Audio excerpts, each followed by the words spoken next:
दोस्तों, एलआईसी के death claim की जानकारी देने के लिए हमारे वीडियो की यह एक सीरीज चल रही है और आज इसी सीरीज की एक अगली वीडियो लेकर मैं आपके सामने उपस्थित हुआ हूं। आज के इस वीडियो में एलआईसी के डेथ क्लेम का जो फॉर्म संख्या 3816B1 है, इसके विषय में हम लोग जानकारी लेंगे। यदि आप एलआईसी के ग्राहक हैं तो फिर मुझे नहीं लगता कि यह फॉर्म आपके लिए बहुत ज्यादा उपयोगी है, क्योंकि डेथ क्लेम के इस फॉर्म को हॉस्पिटल से कंप्लीट कराया जाता है और इसी वजह से इसका नाम ही है सर्टिफिकेट ऑफ हॉस्पिटल ट्रीटमेंट। लेकिन यदि आप एलआईसी के एजेंट हैं, फिर मुझे लगता है कि आपको इस वीडियो को बिल्कुल मिस नहीं करना चाहिए। संभव है कि आपके मन में यह चल रहा हो कि अगर ये फॉर्म को हॉस्पिटल से कंप्लीट कराना है तो फिर इसको मुझे देखने से क्या फायदा होगा। फायदा होगा दोस्तों, वो ऐसे होगा कि एक्चुअली हमको फील्ड में जाकर बीमा करना है और बीमे का जो मूल उद्देश्य है वो यही होता है कि यदि हमारे खाता धारक की, मतलब कि अगर हमारे पॉलिसी धारक की डेथ हो जाए तो हम उस डेथ क्लेम का पेमेंट करा सकें। तो दोस्तों, अगर आप इस वीडियो को देखते हैं या डेथ क्लेम की जितनी भी जानकारी देने वाली वीडियो जब आप देखते हैं तो उससे आपको यह नॉलेज हो जाता है कि डेथ क्लेम के समय किस क्वेश्चन का क्या उत्तर होता है। और जब आप बीमा करते हैं और इस डेथ क्लेम की इंफॉर्मेशन को ध्यान में रखकर बीमा करते हैं, फिर मुझे नहीं लगता कि अगर किसी पॉलिसी में डेथ क्लेम आ जाए तो उस डेथ क्लेम का पेमेंट दिलाने में आपको समस्या होगी।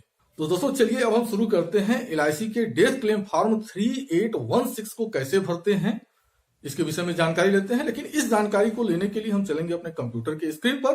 तो चलिए वीडियो को शुरू करते हैं। तो दोस्तों, इस समय आप हमारे कंप्यूटर की स्क्रीन देख रहे हैं और मैंने डेथ क्लेम का फॉर्म संख्या 3816B1, यह जो फॉर्म है, इस फॉर्म का एक प्रेजेंटेशन तैयार किया हुआ है ताकि सभी प्रश्न और उसके जो संभावित उत्तर हैं वो आपको आसानी से समझ में आ सकें। दोस्तों, वीडियो को शुरू करूं उससे पहले एक चीज़ मैं बता दूं आपको कि देखिए, जो पहली वीडियो जब हमने शुरू की हुई थी तो वो महेंद्र सिंह को मैंने एग्जाम्पल में लिया हुआ है और उसी केस का एग्जाम्पल मैं इस वीडियो में भी ले रहा हूँ।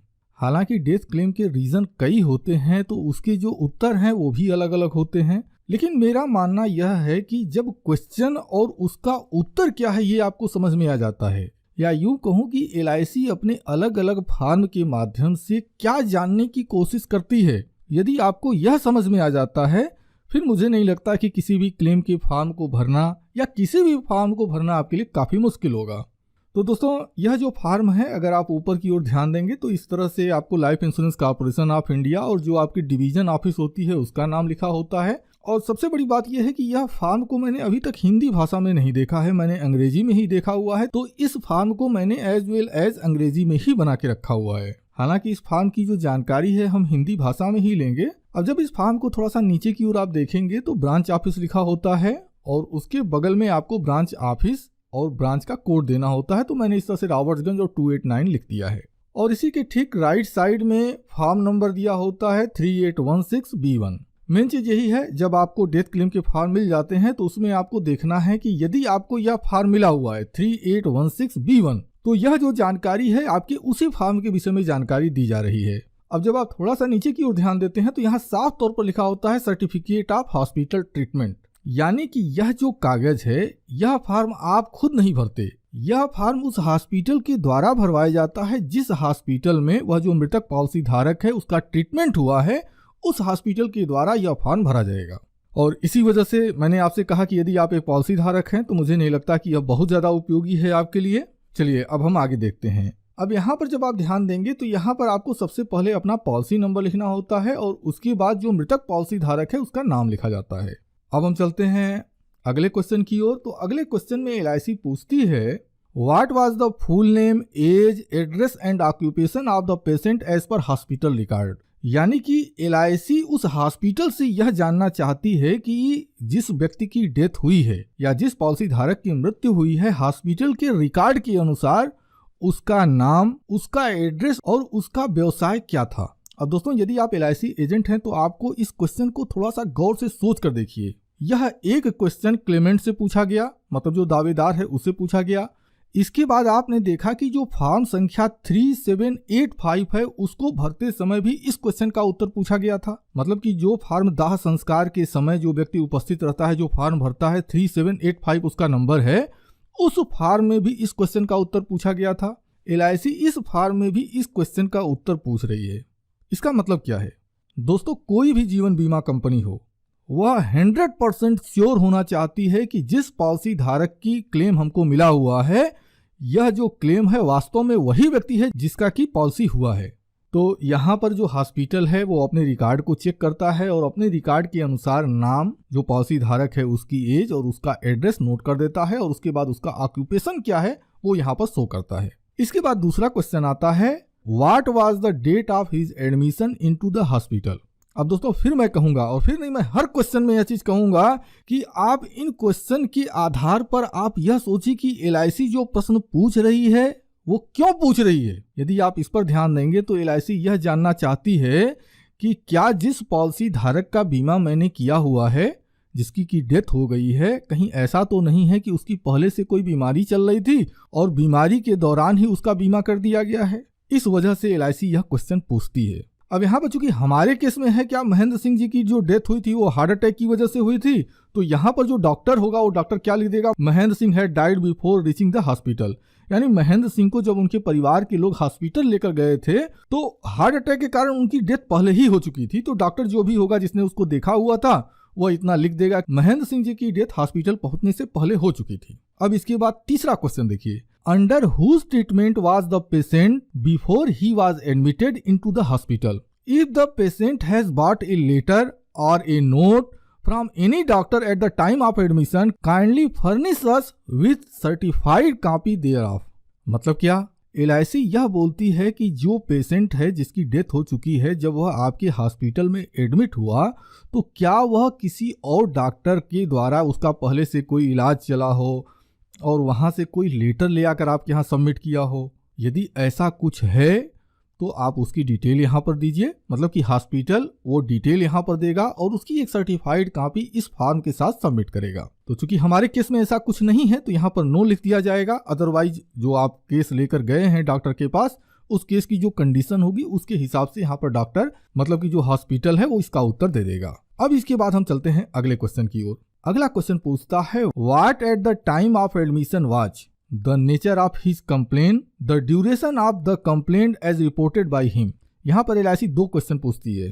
पहले क्वेश्चन के जरिए LIC यह पूछती है कि जब वह पेशेंट हॉस्पिटल में भर्ती हुआ था तो उसकी शिकायत क्या थी, वह अपनी क्या प्रॉब्लम बता रहा था। और दूसरा क्वेश्चन पूछती है कि जब वह पेशेंट हॉस्पिटल में एडमिट हुआ था तो वह अपने बीमारी की अवधि क्या बता रहा था। तो इसके अनुसार जो डॉक्टर समझता है उस हिसाब से उसका उत्तर यहाँ पर देता है। और आप भी ये समझ सकते हैं कि यह क्वेश्चन LIC क्यों पूछ रही है, आपको समझ में आ रहा होगा।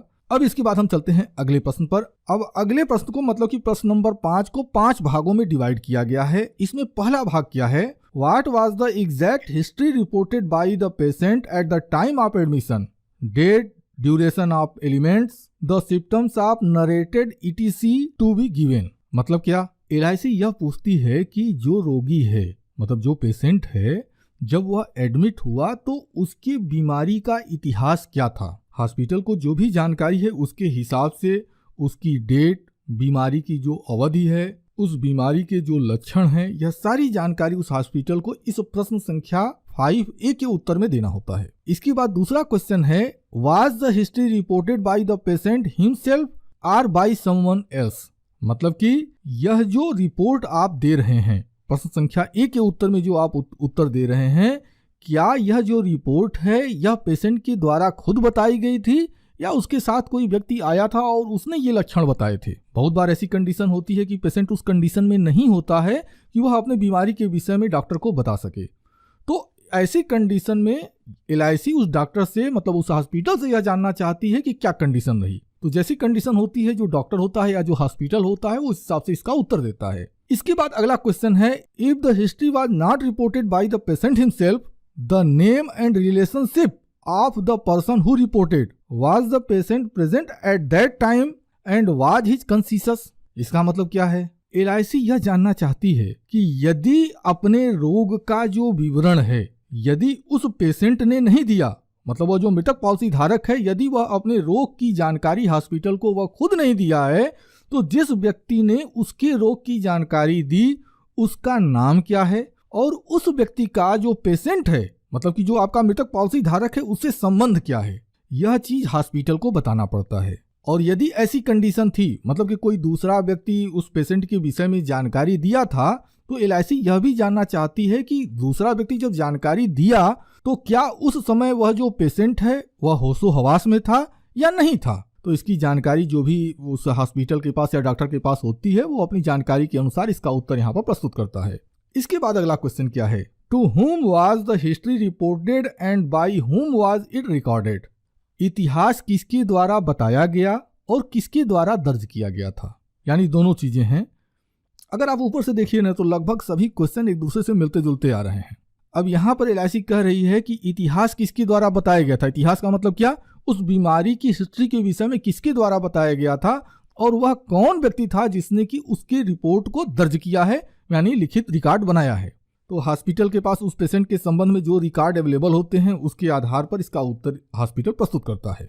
अगले क्वेश्चन में LIC पूछती है, is the doctor to whom the history was reported who had recorded the history still with the hospital and if not what is his present address। मतलब LIC यह कह रही है कि पेशेंट की बीमारी के विषय में जिस डॉक्टर ने रिपोर्ट तैयार की है क्या प्रेजेंट टाइम में आपके हॉस्पिटल में वह डॉक्टर है या नहीं है। यदि नहीं है तो उस डॉक्टर का प्रेजेंट एड्रेस क्या है वो आप बताइए।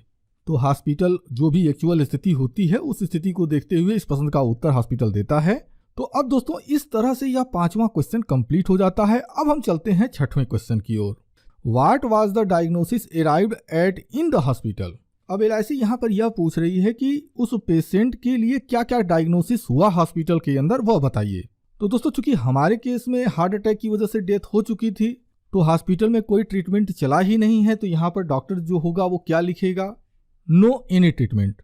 दोस्तों एक चीज मैं यहाँ पर क्लियर कर दूं, यहाँ देखिए ये फॉर्म जो मैं भर रहा हूँ अपने बुद्धि विवेक के अनुसार जो मेरे को इसके सटीक उत्तर लग रहे हैं वो मैं भर रहा हूँ, लेकिन होता क्या है ये देखिए मेडिकल लैंग्वेज होती है। तो जब डॉक्टर इसको भरता है तो डॉक्टर जो एक्चुअल कंडीशन है, पेशेंट की जो कंडीशन रही है उसके आधार पर वो चीजों को यहाँ पर नोट करता है। तो इस वीडियो को बनाने का मेन उद्देश्य ये नहीं है कि किस क्वेश्चन का क्या उत्तर होगा।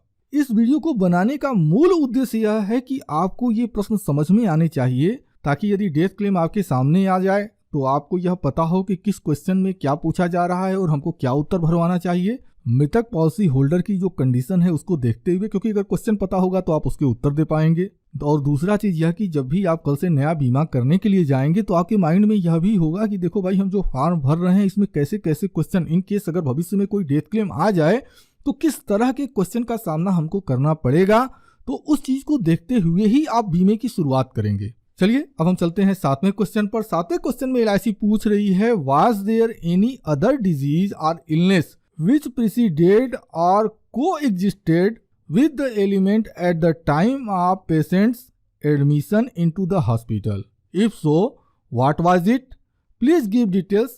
LIC उस हॉस्पिटल से या डॉक्टर से यह जानना चाहती है कि वह जो पेशेंट था, जिस भी बीमारी के कारण वह एडमिट हुआ है, उस हॉस्पिटल या डॉक्टर की जानकारी में या उसका रिसर्च, उसका डायग्नोसिस करने के दौरान उनको ऐसा लगा हो कि यह जो बीमारी है या इससे संबंधित कोई दूसरी बीमारी भी है जो कि पहले से चल रही हो। यदि ऐसा कुछ है तो वो क्या है, उसकी पूरी जानकारी यहाँ पर हॉस्पिटल को देना होता है।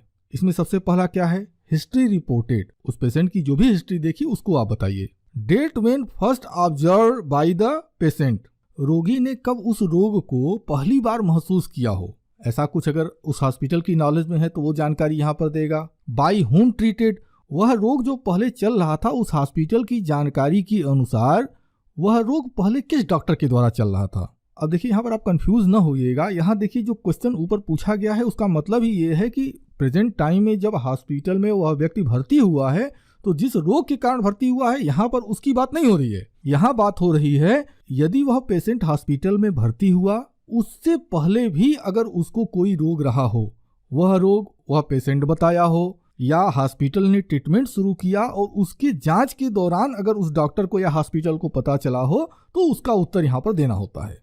इसके बाद डी क्वेश्चन के उत्तर में क्या पूछती है LIC, by whom history was reported. यह जो हिस्ट्री है यह किसके द्वारा बताई गई, रोगी ने स्वयं बताया हो या हॉस्पिटल ने ट्रीटमेंट किया उसके दौरान उनकी पकड़ में आया हो। मतलब जिसके द्वारा भी यह जानकारी दी गई हॉस्पिटल को यह चीज यहाँ पर बताना होता है। इसके बाद अगला क्वेश्चन मतलब जो क्वेश्चन नंबर ई है उसमें क्या कहती है LIC, by whom the history was noted and recorded. यह जो शिकायत की गई यह शिकायत किसके द्वारा नोट किया गया उसकी जानकारी भी यहाँ पर देना होता है। अब चूंकि हमारे केस में ऐसा कुछ नहीं है तो यहाँ पर जो डॉक्टर होगा वो क्या लिख देगा, नॉट अप्लाई, क्योंकि हॉस्पिटल पहुंचने से पहले ही उस व्यक्ति की मतलब जो महेंद्र सिंह है उनकी डेथ हो चुकी थी, तो डॉक्टर ने कोई ट्रीटमेंट किया ही नहीं है, तो यहाँ पर वो नॉट अप्लाई लिखकर अगले क्वेश्चन की ओर चला जाएगा। अब 8वां क्वेश्चन LIC पूछती है, what was the date of his discharge from hospital. मतलब हॉस्पिटल से वह जो पेशेंट है आपने कब उसको डिस्चार्ज किया, तो जिस डेट में डेथ हुई है अमूमन उसी डेट में हॉस्पिटल डिस्चार्ज कर देता है। तो जो भी है वो डॉक्टर का काम होता है, डॉक्टर वहां पर लिख देता है। फिलहाल हमारे केस में जिस डेट में डेथ हुई है उस डेट में ही पेशेंट को वापस कर दिया गया, तो डॉक्टर यहाँ पर लिख देगा 15/12/2021। अब 9वां क्वेश्चन में LIC पूछती है, what was his condition when he was discharged. हमारे केस में चूंकि जो पॉलिसी धारक था उसकी ऑलरेडी डेड हो गई थी तो यहाँ पर डेड ही लिखा जाएगा। अदरवाइज जैसे पेशेंट की कंडीशन है उस हिसाब से यहाँ पर जो हॉस्पिटल होता है वो उत्तर देता है। इसके बाद अगला क्वेश्चन है 10वां नंबर का और ये आखिरी क्वेश्चन है, और यहाँ पर LIC यह पूछती है कि हॉस्पिटल या हॉस्पिटल के किसी डॉक्टर के द्वारा यह जो पेशेंट था इसका पुराना कभी कोई इलाज आपके हॉस्पिटल में हुआ है। यदि ऐसा कुछ हुआ है तो यहाँ देखिए 3 क्वेश्चन LIC पूछ रही है, इसका उत्तर आपको देना होता है, मतलब कि हॉस्पिटल को देना होता है। एक आउट पेशेंट के रूप में पहली बार प्रवेश या पहली बार उपचार की तिथि क्या थी। सपोज दैट एक OPD में कोई व्यक्ति आया, उसने जो है डॉक्टर को दिखाने के लिए संपर्क किया, तो जो भी होता है वो डेट यहाँ पर लिखा जाता है। Date of discharge and condition of discharge, मतलब छुट्टी जब वो पेशेंट पहले भर्ती हुआ था तो उसकी छुट्टी की तारीख क्या थी और उस डिस्चार्ज के समय उस पेशेंट की कंडीशन क्या थी। और इसके बाद अगला क्वेश्चन है नेचर ऑफ एलिमेंट, मतलब बीमारी क्या थी उस समय, बीमारी की प्रकृति क्या थी। तो दोस्तों इस प्रकार से इन प्रश्नों के उत्तर उस हॉस्पिटल के द्वारा भरने होते हैं जहां पर कि वह जो मृतक पॉलिसी धारक है उसको आखिरी बार दिखाया जाता है। यह भी एक बहुत महत्वपूर्ण फॉर्म होता है, और जब भी आपके सामने यह फॉर्म आता है तो देखिए 2 फॉर्म आते हैं, एक हॉस्पिटल के द्वारा भरा जाता है और दूसरा होता है जिसको कि वह डॉक्टर जिसने ट्रीटमेंट किया हुआ है वह डॉक्टर भरता है। तो यह दोनों फॉर्म जब आपको मिल जाते हैं, मतलब डेथ क्लेम के बाद आपने LIC में कंप्लेन किया और उसके बाद LIC ने जब फॉर्म आपको भेज दिया और यह दोनों फॉर्म आपको मिले हैं तो आपको तत्काल आपको उस हॉस्पिटल में चला जाना चाहिए, क्योंकि अगर केस पुराना हो जाएगा तो उस हॉस्पिटल के लिए भी काफ़ी मुश्किल हो जाता है कि हम चीज़ों को यहाँ पर किस तरह से हम भरेंगे। तो बेहतर होगा कि जितना जल्दी हो सके आप इस फॉर्म को ले जाकर आप कंप्लीट करा लें। और जब इतना सब कुछ कंप्लीट हो जाता है तो जिस डेट में यह फॉर्म कंप्लीट किया गया होता है यह डेट यहाँ पर लिखा जाता है। इसके बाद डॉक्टर यहाँ पर सिग्नेचर करता है। यदि वह डॉक्टर LIC का डॉक्टर है, इन दैट केस ये कोड नंबर होता है, कोड नंबर, क्योंकि जो LIC के डॉक्टर होते हैं, यदि आप एजेंट हैं तो आपको पता होगा, वो जो डॉक्टर होते हैं वो अपना कोड नंबर लिखते हैं, अदरवाइज इसकी जरूरत नहीं होती अगर कहीं बाहर इलाज कराया गया है ऐसी कंडीशन में। और इसके बाद वह जो डॉक्टर यहाँ पर सिग्नेचर कर रहा है या वह जो हॉस्पिटल जो यहाँ पर सिग्नेचर कर रहा है उसका डेजिग्नेशन क्या है, वह व्यक्ति जिसने इस फॉर्म को भरा उसका डेजिग्नेशन क्या है, किस पोस्ट पर है, वह हॉस्पिटल का नाम क्या है और उसका हॉस्पिटल का जो पोस्टल एड्रेस है उसको यहाँ पर नोट करना होता है, और हॉस्पिटल यहाँ पर अपना मुहर जरूर लगाता है। जब आप इतना सब कुछ कंप्लीट कर लेते हैं तो आपका यह जो फॉर्म है 3815B1 यह पूरी तरह से कंप्लीट हो चुका है। तो दोस्तों मैं उम्मीद करता हूं कि इस वीडियो में यह जो छोटी सी जानकारी मैंने आपको शेयर की है यह जानकारी आपके लिए उपयोगी रही होगी।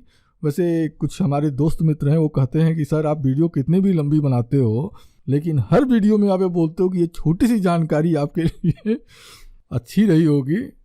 तो दोस्तों अगर वीडियो लंबी होगी तो मैं करूं क्या, मेरे को समझ में नहीं आता, क्योंकि अगर मैं कट करता हूं तो जो जानकारी देनी है वो मैं दे नहीं पाता हूं। तो मैं सोचता हूं कि पूरी की पूरी जानकारी आपके सामने प्रेजेंट की जाए ताकि आपको इस चीज़ के लिए, मतलब इस जानकारी के लिए कहीं दूसरी जगह परेशान ना होना पड़े। तो यदि आप हमारी इस आदत से परेशान हैं तो उसके लिए मैं चाहूँगा कि आप मुझे क्षमा कर दें। और दोस्तों फिर आखिरी में एक चीज़ जानना चाहूँगा, एक चीज़ आप बताएं, इस वीडियो में जो जानकारी दी गई आपको क्या लगता है यह जानकारी आपके दोस्तों को, दूसरे एजेंटों को होना चाहिए या नहीं होना चाहिए? चलिए क्लाइंट के लिए तो बहुत ज़्यादा ज़रूरी नहीं है क्योंकि इस फॉर्म को क्लाइंट को भरना ही नहीं है, यह फॉर्म हॉस्पिटल भरेगा, लेकिन कम से कम एजेंट को ये जानकारी होनी चाहिए ना। यदि आपको लगता है कि एजेंट को जानकारी होनी चाहिए और दूसरा चीज़ आपको ये लगता है कि आप हमारी भी कुछ मदद कर दें, तो एक काम कीजिएगा, हमारी इस वीडियो के लिंक को अपने सोशल मीडिया अकाउंट पर सभी अभिकर्ताओं के साथ जरूर शेयर कर दीजिएगा। हो सकता है कि आपकी इस मदद की वजह से किसी ऐसी अभिकर्ता की जिसका कि कोई डेथ क्लेम है, रुका हुआ है, उसको कुछ कंफ्यूजन हो रहा है, उसकी हेल्प हो जाएगी। तो दोस्तों, अब इसी के साथ मैं अपनी इस वीडियो को समाप्त करता हूं। आपने अपना कीमती समय दिया, इसके लिए मैं दिल से आपका आभारी हूं। और लास्ट में एक चीज़ और कहूंगा, अगर इसी तरह की जानकारी से भविष्य में आप अपडेट रहना चाहते हैं तो फिर मैं यही कहूंगा कि आप हमारे चैनल को जरूर सब्सक्राइब कर लें। धन्यवाद। Thank you very much.